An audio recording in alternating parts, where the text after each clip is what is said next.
저는 오늘 이 본문의 말씀을 가지고 하나님의 훈련이라는 제목으로 함께 은혜를 나누도록 하겠습니다. 올해 이 성탄절까지 이제 앞으로 4절이래요. 4주 동안 하나님께서 여러분들을 구원하셨는데 그 하나님의 구원과 하나님의 예비하심, 하나님의 인도하심이 취소되지 않고 여러분들을 계속해서 어떠한 상황 가운데서도 이끌고 간다라는 이 큰 주제를 가지고 하나하나씩 살펴볼 거예요. 그래서 하나님의 구원 계획이 취소가 될까요? 안 될까요? 안 되겠죠. 하나님이 여러분을 선택을 하셨는데 하나님께서 여러분들이 물론 어긋난 길을 가지는 않겠지만 어긋난 길을 간다고 하더라도 하나님의 구원의 약속이 계획이 취소될까요? 안 될까요? 왜 갑자기 여기는 확신이 없어요? 네, 안 돼요. 왜냐면은요, 하나님이 뚝갑해서라도 여러분들을 다시 제자리로 데려다 놓을 거예요. 네, 한번 엇나가 보세요.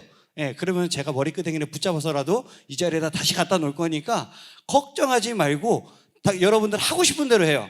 네, 괜찮아요. 엇나가고 싶으면 엇나가고 놀고 싶으면 놀아요. 대신 나와 1대1 면담을 할 것을 생각을 하고 엇나가면 왜? 걱정이 되니? 몇 번 해봐서 알지? 여기 있잖아요. 산 증인들이 있기 때문에 제가 다 제 자리에다 갖다 놓습니다. 물론 하나님께서 여러분들의 마음을 움직이고 여러분들이 다시 하나님 편으로 돌아오게끔 만들어 주시지만 그래도 여러분들 스스로가 내가 어긋나면 안 되겠구나라는 그 하나님의 말씀의 양심이 여러분들을 움직이게 할 거예요. 그래서 이 큰 주제를 가지고 한 4주 정도 말씀을 보도록 하겠습니다. 그래서 동영상이 없어요. 나도 동영상이 있으면 편해요. 여러분들도 이해가 쉽고 그렇지만 그거 없이도 한번 가보도록 하겠습니다. 자, 우리가 처음에 공부를 시작을 하고 산수를 배웁니다. 국민학교래요. 예, 초등학교 때, 제가 4학년 때까지는 국민학교여서 그래요. 초등학교 때 여러분들 산수 시간에 뭐 배우죠? 처음에 숫자를 배우고 더하기와 덧셈 뺄셈을 배웁니다. 그리고선 이제 초등학교를 졸업하고 점점 고등 수학을 배우죠. 곱셈도 배우고 나눗셈도 배우고 그러더니 뭐 방정식을 배우더니 갑자기 함수와 말도 안 되는 이상한 기호를 쓰고 있는 미분과 적분과 사인 코사인이 나오고 누구 사인인지는 잘 모르겠는데 그런 것들이 나와요. 그리고 우선 계속해서 고등학문으로 넘어갑니다. 어떻게 해요? 초급반부터 기초부터 시작을 해서 고등으로 넘어가는 거예요. 심화 과정으로 넘어가는 거예요. 근데 하나님께 받는 훈련도 이와 마찬가지라는 거예요. 처음에는 간단한 걸로 시작을 해요. 처음에는 간단한 걸로 시작을 해서 점점 나중에는 어려운 시험을 받게 됩니다. 그리고 그 시험을 다 통과하고 난 다음에 하나님께서 대성아 이제 됐어. 고생했다 라고 하실 때 그때 하나님께서 본격적으로 하나님의 사람으로 하나님의 도구로서 쓰임 받게 되는 거예요. 그래서 하나님은 하나님의 일꾼으로 사용하시기 전에 혹독한 훈련을 우리에게 시킨다라는 거예요. 다윗도 마찬가지였어요. 다윗은 왕이 되기 전에 엄청난 훈련을 합니다. 사무엘 선지자에게 몇 살의 기름 부음을 받냐면 왕으로 택함을 받냐면 17살 때 사무엘 선지자가 와서 기름을 붓습니다. 왕으로 이미 선택을 해요. 17살에. 근데 그 17살 때부터 다윗이 무엇을 하냐면 초대 이스라엘 왕이 누구죠? 사울이죠. 근데 이 사울을 피해서 도망 다니기 시작합니다. 사울이 다윗을 불렀어요. 사울이 악령이 씌어가지고 힘들어하는데 다윗이 그때 당시에 수금을 잘 탔거든요. 이제 우리로 치면 이제 기타 같은 거를 잘 쳤는데 다윗이 그 기타를 치면 악령이 떠나가는 거예요. 그래서 그것을 이제 사울의 신하가 다윗이라는 사람이 있는데 이 사람이 수금을 잘 타더라. 수금을 잘 타는데 이제 그렇게 하면 다윗이 수금을 타면 악령이 떠나가더라. 그랬더니 사울이 데리고 옵니다. 왕으로 데리고 와요. 그래서 다윗이 승승장구하면서 잘 지내다가 무슨 일이 생기죠? 다윗이 누구를 이겨요? 그렇죠. 골리앗을 이기죠. 골리앗을 이기고 나니까 이스라엘 백성들이 노래를 하기 시작해요. 사울은 천천히요, 다윗은 만만이라. 사울은 왕인데 천천히고 다윗은 신하인데 만만을 돌립니다. 이때 사울 왕의 마음속에 무엇이 들어왔을까요? 질투가 들어오게 되는 거예요. 시기심이 들어오는 거예요. 야, 내가 왕인데 나한테는 천천만 돌리고 얘는 신하 뭐 별 볼 일 없는 다윗인데 만만을 돌려? 야, 이놈이 이제 조금 있으면 내 나라 말고는 가질 수 있는 게 뭐가 있겠냐? 내 자리, 왕의 자리 말고는 더 가질 게 뭐가 있겠냐? 이러면서 질투하기 시작합니다. 그런데 이 모든 고난, 이제 빨리 스킵을 해서 고난이 쭉 오면서 이 모든 고난을 해치고선 다윗이 뭐가 되죠? 사울 다음에 왕이 됩니다. 이 왕이 되는데 언제 왕이 되냐면 30살에 왕이 돼요. 그러면은 17살에 기름 부음을 받아서 정식 왕으로 30살이 되면 얼마만큼의 고난이 지금 찾아온 거죠? 13년의 고난 가운데 있었던 거예요. 그 다윗이 훈련받았던 이 마지막 단계가 무엇이냐면 오늘 본문에 나와 있는 이 시글락 전투입니다. 이 시글락 전투 이후에 다윗은 바로 헤브론에서 왕으로 등극을 해요. 유다의 왕이 됩니다. 그래서 이 전투는 다윗이 왕이 되기 전에 받았던 마지막 하나님으로 받았던 모든 훈련 중에 최후의 훈련이 되게 되죠. 그런데 이 전투를 잘 살펴보면 이제 마지막 훈련이니까 용감하게 그리고 힘있게 뭔가 이렇게 좀 본이 되고 뭐라 그럴까요? 이렇게 조금 영웅스러운 이런 모습이 보여줘야 될 텐데 그런 모습은 하나도 보여지지 않는다라는 게 이 이야기의 핵심입니다. 자, 다윗은 왕이 되기 전에 수년 동안 사울에게 쫓겨다녔어요. 나중에는 쫓기다 못해 이스라엘의 적국이었던 블레셋 땅까지 망명을 가게 됩니다. 이 블레셋으로 망명은 큰 잘못처럼 보여요. 왜냐하면 이스라엘 왕으로 기름 부음 받은 자가 우상 숭배가 넘쳐나는 그 블레셋 땅으로 이민을 가게 된 거죠. 도망간 거죠. 누가 봐도 엄연한 실수 같습니다. 그런데 다윗은 블레셋으로 도망가면서 이 아기스 왕 밑에서 지내게 됩니다. 하나님이 또 그것을 허락하시게 되죠. 그리고 자신과 함께했던 수백 명의 사람들과 블레셋 땅 시글락이라는 곳에서 정착을 해서 살게 돼요. 그렇게 조용하게 잘 살고 있었는데 일이 하나 터지고 맙니다. 블레셋이 갑자기 이스라엘과 맞짱을 한번 뜨겠다라는 거예요. 전쟁을 선포하는 거죠. 다윗은 이러지도 못하고 저러지도 못하는 사이에 그 갈림길에 서게 됩니다. 블레셋 편을 들자니 동족을 죽여야 되는 상황이 오고, 그렇다고 이스라엘 편을 들자니 내가 망명 와서 살고 있는 땅에서 쫓겨나게 생기겠고, 아주 진퇴양난에 처하게 된 거죠. 우선 다윗은 아기스 왕에게 자기 사람들을 데리고 자기 자신도 전투에 참여하겠다라고 이야기를 해요. 그러자 블레셋 장군들이 이구동성으로 반대를 합니다. 왜냐하면 이 사람이 같이 참여했다가 뒤돌아서면 어떻게 되는 거죠? 자기들의 적군이 되는 거예요. 지금은 망명 와서 우리 편인 것 같아 보이지만 이 이스라엘 사람들에게 표를 얻으려면 어떻게 해야겠어요? 배신을 해야겠죠. 그러니까 배신할 수도 있겠다. 그러니까 우리는 저 사람들 안 됩니다 하고 아기스 왕에게 같이 못 싸운다라고 이야기를 해요. 이것은 엄청난 하나님의 도우심이에요. 하나님께서 블레셋 장군들의 입을 통해서 역사하지 않았으면 다윗은 아마도 이스라엘의 왕이 될 수 없었을 것입니다. 여러분도 마찬가지 아니에요? 내 나라의 내 자국민을 죽인 사람을 어떻게 내 나라의 왕으로 섬길 수가 있겠어요? 그러니까 엄청난 하나님의 도우심입니다. 그렇게 장군들의 극심한 반대로 고민하던 아기스 왕은 다윗을 다시 급하게 집으로 돌려보내게 돼요. 그러자 다윗이 의외의 대답을 하게 됩니다. 사무엘상 앞장을 볼게요. 29장 8절을 한번 봅시다. 사무엘상 29장 8절을 우리 큰 목소리로 한번 읽어볼까요? 시작. 다윗이 아기스에게 이르되 내가 무엇을 하였나이까? 내가 당신 앞에 오늘까지 있는 동안에 당신의 종에게서 무엇을 보셨기에 내가 가서 내 주 왕의 원수와 싸우지 못하게 하시나이까 하니, 다윗은 이스라엘의 적이 블레셋 왕을 보고 내 주라고 이야기하고 있어요. 그리고 자신의 동족인 이스라엘을 내 주 왕의 원수라고 부르고 있습니다.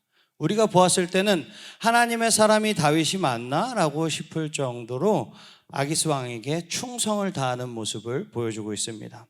자신이 처한 상황이 어쩔 수 없는 선택이었는지는 모르겠지만 정황상 다윗은 블레셋 왕 아기스에게 보통 수준을 뛰어넘는 충성을 보여주고 있어요. 결국 다윗은 전투에 참여하지 못하고 자신이 머물렀던 그 시글락이라는 곳으로 돌아가게 됩니다. 그런데 이게 무슨 일이죠? 다윗과 남자들이 자리를 비운 사이에 아말렉이라는 다른 민족이 쳐들어와서 그 땅에 있는 모든 것들을 약탈해 간 거예요. 그래서 다윗의 사람들의 처자식들도 모두 잡혀갔고 포로로 끌려갔고 재산도 모두 빼앗겼습니다. 다윗을 따르던 무리는 하도 기가 막혀서 오늘 본문에 아까 나왔던 것처럼 울 기력도 없을 정도로 비통함에 빠져 있었다라고 이야기해요. 그러더니 한 사람이 다윗을 탓하기 시작을 합니다. 그러자 모든 사람이 다윗을 돌로 쳐서 죽이려고 해요. 그때 다윗이 이렇게 반응합니다. 오늘 본문의 6절을 다시 한번 읽어볼게요. 우리 본문 6절 크게 한번 읽어볼까요? 시작. 백성들이 자녀들 때문에 마음이 슬퍼서 다윗을 돌로 치자 하니 다윗이 크게 다급하였으나 그의 하나님 여호와를 힘입고 어떻게 했다고요? 용기를 얻었더라. 다윗은 돌을 들고 일어선 백성들을 보고 일단 먼저 다급한 마음이 먼저 들었어요. 다급한 마음이 들었지만 하나님을 다시 한번 생각하면서 힘과 용기를 얻었다라고 이야기하고 있습니다. 여기서 다급했다라는 것은 큰 위기 가운데 있었다라는 것을 표현하는 거예요. 용기를 낸 다윗은 제사장 아비멜렉을 통해서 하나님 앞에 묻습니다. 그리고 600명을 이끌고선 아말렉을 뒤따르기 시작해요. 중간에 아말렉 사람들이 버리고 간 병든 애굽 종을 만나게 됩니다. 그런데 그 사람의 도움으로 아말렉이 어디에 있고 지금 뭐 하고 있는지를 듣게 돼요. 그래서 아말렉을 발견하고 쳐 부숩니다. 완전히 괴멸시켜버려요. 다윗은 그때 얻은 전리품을 유다 장로들에게 선물로 보내게 됩니다. 완벽한 회복을 다시 이루어낸 거예요. 때마침 블레셋과 전쟁을 하던 이스라엘은 사울 왕과 그의 세 아들이 다 죽는 비극이 동시에 벌어지게 됩니다. 그렇게 해서 왕의 자리가 공석이 되자 그 자리를 자연스럽게 누가 왕으로 올라서죠? 다윗이 왕으로 올라서게 되는 거예요. 이것이 바로 시글락 전투로 일어난 일입니다. 처음에 설명했듯이 이 시글락 전투가 다윗이 왕이 될 때까지 받았던 모든 훈련 중에서 최종의 단계입니다. 그런데 이상한 것은 마지막 훈련이 되게 훌륭하거나 멋져 보이지 않는다라는 거예요. 마지막이 되니까 되게 지혜롭고 어떤 상황에서도 굴하지 않는 이 굳건하고 반석 같은 믿음을 가진 용사의 모습을 기대했지만 다윗이 보여준 모습은 그렇지 않았다라는 거죠. 그렇다면 이를 통해서 하나님은 우리에게 지금 과연 무엇을 깨닫기를 원하시는 것일까요? 첫 번째는 내가 무가치하다는 존재라는 것을 깨닫기를 원하신다라는 거예요. 다윗은 살아오면서 그래도 내가 이런 면에서는 남들보다 낫다라고 스스로 자부해오던 것들이 있었을 거예요. 그런데 시글락 전투를 통해서 모든 것이 처참할 정도로 다 깨져버렸습니다. 우선 다윗은 나에게 남다른 믿음과 용기가 있을 거라는 그런 자부심이 있었을 거예요. 다윗이 누구죠? 물맷돌 하나로 그 큰 골리앗을 때려잡은 장수입니다. 이스라엘 군사 중에서도 그 누구도 골리앗 앞에서 용감하게 싸울 수 없었는데 다 벌벌벌벌 떨면서 도망갔는데 당당히 그 앞에 나가서 골리앗을 죽인 사람이 다윗입니다. 믿음으로 골리앗을 이긴 장본인이에요. 그런데 지금의 다윗은 어떻습니까? 사울 왕이 두려워서 적국에 숨어 있습니다. 더구나 그 적국이 자신이 죽인 골리앗의 조국이라는 게 더 큰 위기죠. 그 블레셋의 왕에게 충성하면서 겨우 그냥 목숨 하나 연명하고 부지하는 그런 존재입니다. 그런데 신기한 것은 다윗은 비록 사울 왕에 쫓기는 몸이었지만 사람들은 그 다윗에게 자꾸만 몰려들었다라는 거예요. 사무엘상 22장 앞으로 좀 넘어가 볼까요? 22장을 좀 봅시다. 사무엘상 22장 2절을 한번 볼게요. 22장 2절을 우리 큰 목소리로 한번 읽어보겠습니다. 시작. 환난당한 모든 자와 빚진 모든 자와 마음이 원통한 자가 다 그에게로 모였고 그는 그들의 우두머리가 되었는데 그와 함께한 자가 400명 가량이었더라. 다윗은 사람들에게 인기가 많았고 지도자로서의 역량과 리더십을 가지고 있었습니다. 그런 다윗이 무슨 일을 경험하게 됩니까? 다윗은 그 당시 경건함을 버리고 우상 숭배하는 블레셋을 옹호하며 하나님의 백성에게 칼을 빼들었어요. 싸우겠다 그랬죠. 또한 아말렉의 침략 이후로 자신과 생사고락을 함께 했던 자들이 다윗을 돌로 치려고 했습니다. 다윗 편에 서서 막아준 사람이 단 한 사람도 없었다라는 거죠. 이렇게 사람이 많았는데 그럼에도 불구하고 다윗 왕은 괜찮습니다, 그런 거 아닙니다 하고 다윗을 막아줬던 사람이 단 한 명도 없었다라는 거예요. 다윗은 아말렉의 약탈로 모든 것이 무너져 내려버렸어요. 스스로 자부했던 모든 일들이 한꺼번에 부서지면서 만천하에 그 벌거벗은 몸이 드러났습니다. 부끄럽고 수치스러운 일이 되어버렸죠. 그 순간 적나라하게 벌거벗겨지는 그 느낌이 든 다윗은 당황해서 어쩔 줄 몰랐어요. 그런데 이때 하나님께서는 오히려 다윗을 왕으로 세워주십니다. 하나님과 다윗의 대화가 이러지 않았을까 하는 제 개인적인 추측이에요. 이거 성경 어디에도 없어요. 다윗아, 네가 경건하고 믿음이 있냐? 아니요 하나님, 저는 전혀 그렇지 않아요. 다윗아, 너한테 용기가 있니? 아니요, 저는 겁쟁이에요. 다윗아, 네가 사람들한테 인기가 있느냐? 아니요 하나님, 하나님께서 사람들을 저에게 붙여주지 않으면 저는 철저한 외톨이입니다. 다윗아, 네가 정말 그것을 깨달았냐? 예 하나님, 제가 정말 깨달았습니다. 정말 골수에 사무치도록 깨달았느냐? 예 하나님, 골수에 사무치도록 깨달았습니다. 저는 아무것도 아니에요. 모든 것은 다 하나님의 은혜입니다. 그래 좋다. 그러면 이제 네가 앞으로 왕을 해라 라고 하지 않았을까 하는 제 개인적인 뇌피셜입니다. 네, 그래서 그 옛날에 이 시대의 다윗도 그리고 오늘을 사는 우리도 하나님의 훌륭한 일꾼으로 사용되기 위해서 훈련이라는 것을 받는다라는 거예요.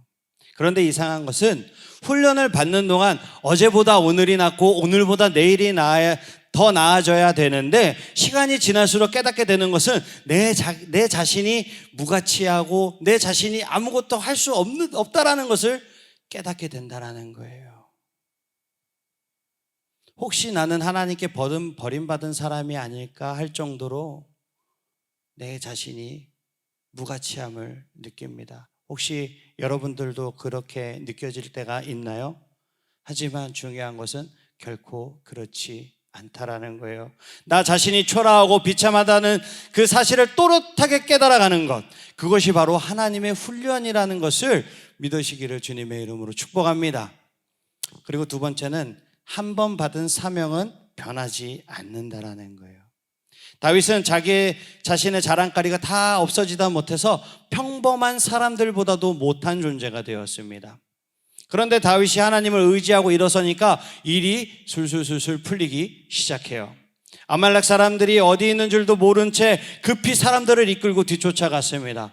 근데 중간에 그 아말렉 사람들에게 버림받은 종을 만나게 되고 아말렉 사람들이 어디 있는지 알게 되죠. 그 덕분에 쉽게 찾아낸 거예요. 그 당시 다윗은 그저 아말렉 사람들에게 가서 처자식과 재산만이라도 찾아오면 좋겠다라는 생각을 했을지도 모르겠어요.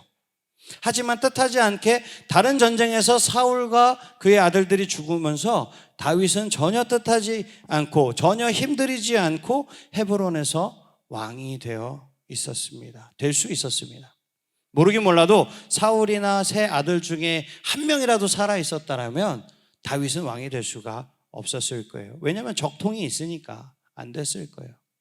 이런 상황을 겪은 다윗이 무슨 생각을 했을까요? 하나님께서 주신 사명은 하나도 변하지 않는 사실을 깨달았을 거예요. 시글락 전투를 통해서 다윗은 정말로 엉망진창이 되었습니다. 왕이 되기에 적합한 자가 절대로 아니었어요. 그런데 하나님은 다윗을 버리시지 않았습니다. 오히려 일을 잘 풀리게 해주셨고 다윗은 자기의 사명을 끝까지 완수해 나갈 수 있었던 거예요. 하나님의 계획이었던 이스라엘의 왕이 된 거죠. 우리가 무가치한 존재함을 깨닫고 한 번 받은 사명은 변하지 않는다는 것을 그럼 이제는 알았습니다.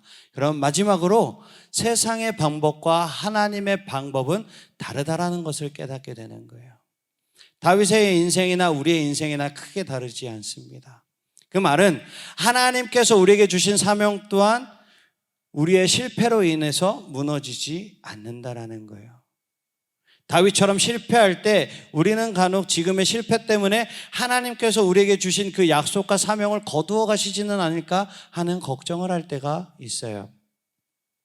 하지만 하나님께서는 세상처럼 우리를 다루시는 분이 아닙니다. 우리는 하나님의 방법을 세상의 방법과 혼돈해서는 안 되는 거예요. 하나님께서는 창세전에 이미 우리에 대한 계획을 가지고 계셨습니다. 그 계획은 우리가 세상에 태어나지 않고는 그 누구도 대신할 수가 없어요. 그리고 때가 되어서 그 계획을 이루시기 위해 우리가 세상에 태어나게 하신 것입니다. 하나님께서는 한 명 한 명을 창조하시고 한 명 한 명에게 소중한 사명을 주셨어요. 하지만 세상의 사람들은 그렇게 사람을 다루지 않죠. 어떻게 하죠? 우리를 정신없이 경쟁을 시킵니다. 무한 경쟁 시대에서 돌려요. 그리고 경쟁에서 밀리면 어떻게 하죠? 가차없이 버려버립니다. 여기 운동하는 친구가 있으니까 그거에 대해서 너무나도 잘 알고 있을 거예요. 미드필더 경쟁을 붙이죠. 네, 우리 도윤이가 축구를 하니까 미드필더에 있는데 미드필더가 한 명만 있나요? 나 혼자 미드필더면 좋죠. 나 혼자 뛰면 되니까. 근데 대여섯 명이 미드필더예요. 네, 거기서 경쟁을 하죠. 그러고선 시합엔 누가 나갑니까? 누가 나가요? 네, 3명만 나가죠. 근데 그 3명은 어떻게 뽑죠? 실력이 좋은 사람을 뽑죠. 실력이 안 좋은 사람은 안 뽑아요. 왜요? 시합에서 지니까, 경기에서 질 수 있으니까. 이렇게 경쟁을 시킵니다. 그리고 안 되는 사람은 벤치, 못 나가는 거예요. 회사에 입사 시험을 몇 명이 봅니까? 경쟁률 몇 명이에요? 막 200대 1, 300대 1, 뭐 1000대 1도 돼요. 근데 몇 명 뽑아요? 그렇다고 해서 다 정사원 됩니까? 정규직 됩니까? 아니요. 인턴 하다가 그것도 안 되면 다 잘라버려요. 그게 세상입니다. 근데 이런 사회 방식에 길들여진 우리가 교회에서도 이것을 동일하게 적용시킨다라는 게 문제예요. 우리는 교회에서도 내가 남보다 뛰어나야만 하나님에게 인정받을 수 있다라고 생각을 하게 되죠. 그런데 나 자신을 보니까 내세울 만한 것도 아무것도 없고 늘 조마조마한 삶을 사는 것 같아요. 교회에 와서 여러 사람들 그냥 틈바구니에 껴가지고 늘 불안하고 풀이 죽으면서 교회 생활합니다. 그냥 조용히 있다가 벽 뒤에 숨어 있다가 조용히 나가죠. 그리고 이런 나에게 하나님께서 무슨 사명을 주셨겠어? 하나님이 그냥 구원만 해줘도 너무나도 감사하지 뭐. 그냥 그러면서 지내는 거예요.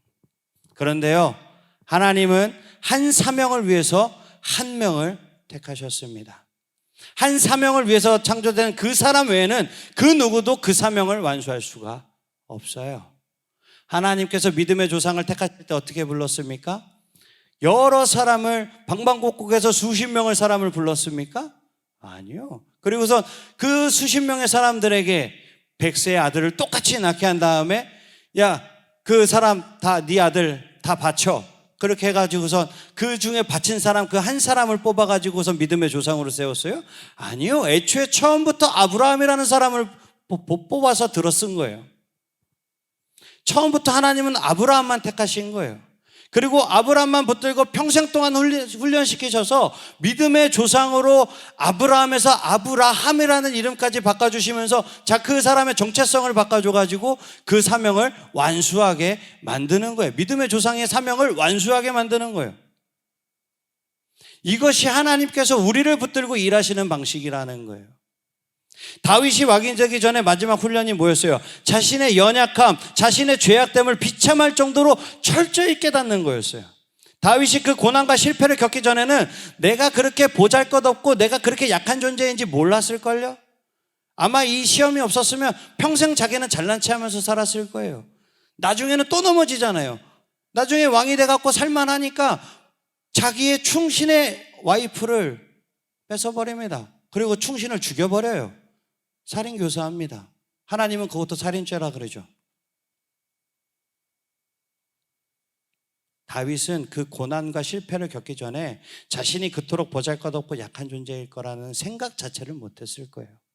하지만 다윗이 실패와 고난을 통해서 자신의 정직한 모습을 보게 됩니다.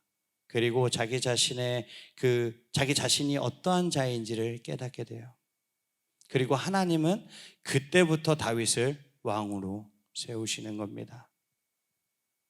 사랑하는 청소년부 친구들, 하나님께서 주신 사명은 인간의 약함과 실패 때문에 취소되지 않습니다. 왜냐하면 하나님께서는 애초에 우리가 어떤 사람이라는 것을 나보다 더 잘 알고 계십니다. 지금 당장 우리는 우리 자신의 약함을 고백하고 하나님의 은혜로만 살아야 한다는 것을 의지하면서 살아야 하는 거예요. 그럴 때 하나님의 도우심을 경험할 수 있습니다. 하나님은 무능한 다윗, 무능한 제자들, 무능한 기드온을 일으켜서 하나님의 큰 용사, 세상이 감당하지 못할 그 용사를 만드신 우리 하나님께서 여러분들의 삶 속에서도 똑같은 역사를 이루어낼 줄 믿습니다. 여러분들도 그런 사람이 될 수 있다는 것을 믿으시기를 주님의 이름으로 축복합니다. 하나님의 구원 계획이 실패합니까? 안 합니까? 안 해요. 꼭 믿으시기를 주님의 이름으로 축복합니다. 하나님의 예비하심이 취소돼요? 안 돼요? 안 된다라는 것을 꼭 믿으시기를 주님의 이름으로 축복합니다. 그 전에 우리가 무엇을 해야 된다고요? 하나님께서 우리에게 주시는 그 훈련이, 나에게 주시는 그 훈련이 하나님의 사람으로 내가 변화되어가는 과정 가운데 있다라는 것을 꼭 믿으시고 그 훈련을 이겨내시기를 주님의 이름으로 축복합니다. 훈련이라는, 고난이라는 이 터널 끝에 여러분들이 초등학교부터 고등학교를 지나는 그 끝에 뭐가 있습니까? 성인이라는 그 자리로 나아가는 거예요. 고난도 마찬가지예요. 여러분들 믿음이 어린아이와 같고 젖먹이와 같고 지금은 아무것도 아닌 것 같아 보여도 여러분들이 계속해서 하나님에게 훈련을 받으면서 나아갈 때 여러분들도 다윗처럼 왕의 자리에 오를 수 있는 것입니다. 믿으십니까?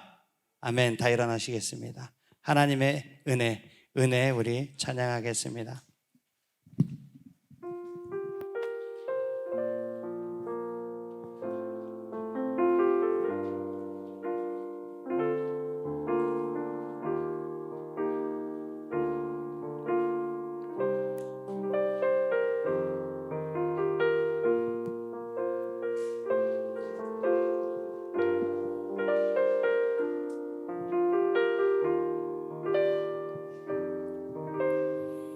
내가 누려왔던 모든 것들이 내가 누려왔던 모든 것들이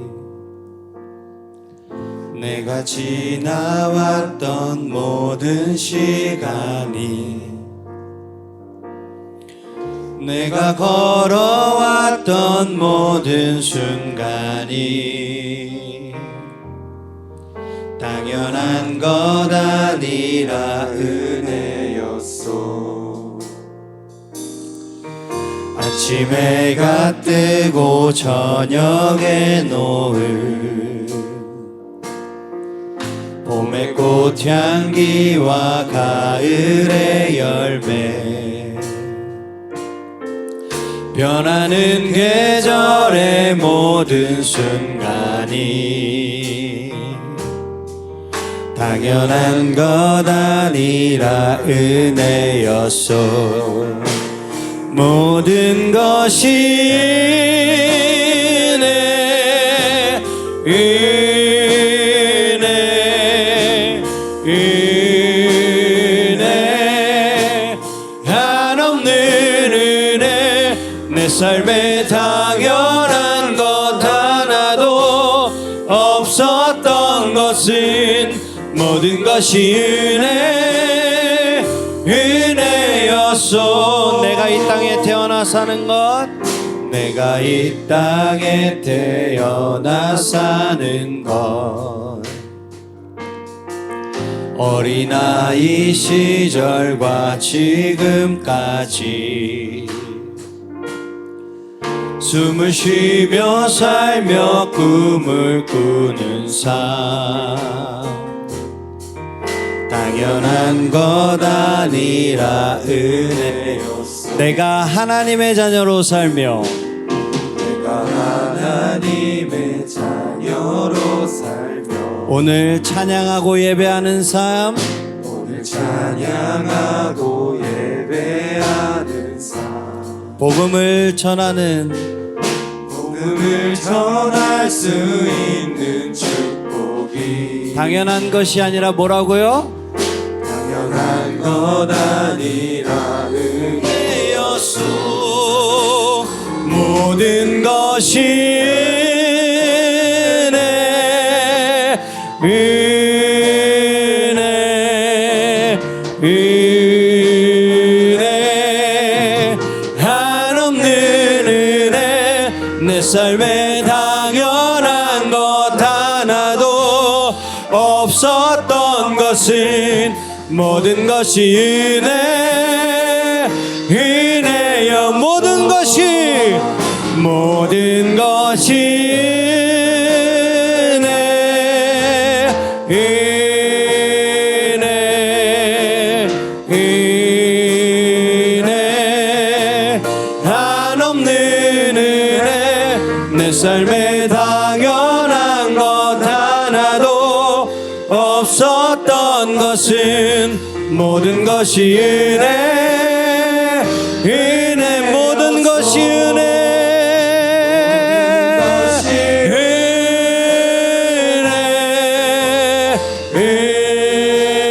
은혜. 하나님 아버지, 한없는 은혜. 내 삶에 당연한 것 하나도 없었던 것은 모든 것이 은혜, 은혜였소.